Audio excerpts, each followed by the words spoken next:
व्यापार और व्यापारियों के ऊपर बिना विचार किए बात करने वाली बीजेपी की आईटी सेल बाकायदा एडवर्टाइजमेंट बनवाकर जगह जगह पर पोस्ट कर रही है। पिछली सरकार के ट्वीट का ब्यौरा देते हुए कंपैरिजन में समाजवादी पार्टी पर निशाना भी साधा जा रहा है।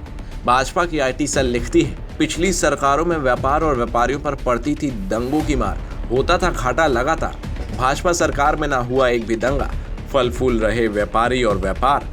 सोचिए, समझिए, फैसला कीजिए। मगर पढ़ी लिखी भाजपा की आईटी सेल पर गवारियत होने का शक तो तब होने लगता है जब कोविड की मार से पूरा प्रदेश, पूरा व्यापारी और पूरी अर्थव्यवस्था चरमराई हुई थी। कोविड के समय घर की चार दीवारी में दुबक कर बैठने वाला व्यापारी महाराज योगी आदित्यनाथ के कार्यकाल में कैसे फल फूल रहा है, ये बात तो हमें समझ नहीं आती। व्यापारियों की हालात पर बात करने वाले योगी आदित्यनाथ मनीष तिवारी को भूल जाते हैं, जिनको गोरखपुर में इन्हीं की गुंडा पुलिस ने लाठी से पीट पीट कर मार डालती है और फिर उसकी पत्नी 10 दिन तक मुख्यमंत्री जी से गिड़गिड़ाकर इंसाफ की गुहार लगाती है।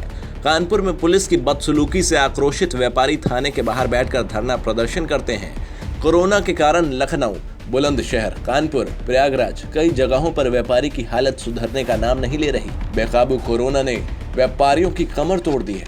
अब आप कहेंगे कि दंगे फसाद तो उत्तर प्रदेश में नहीं हुए, तो उसका जवाब सुनिए। नेशनल क्राइम रिकॉर्ड ब्यूरो यानी एनसीबी के आंकड़े कुल रॉयटर्स दंगा और उसमें सांप्रदायिक दंगे का जिक्र करते हैं।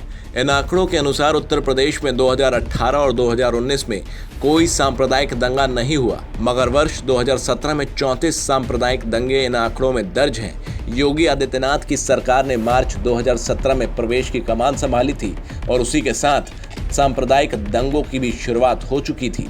एनसीआरबी के आंकड़ों में अगर बलवे या दंगों की संख्या देखें तो उत्तर प्रदेश में ऐसी वारदातें 2018 के बाद से कम तो हुई हैं, लेकिन अभी भी यूपी में इनसे जुड़े मामले महाराष्ट्र और बिहार के बाद सबसे ज्यादा दर्ज किए जाते हैं। ट्वीट पर आखिर में हैशटैग लगाते हुए यूपी मांगे भाजपा के साथ एक चाचा का एडवर्टाइजमेंट भी ट्वीट किया जाता है।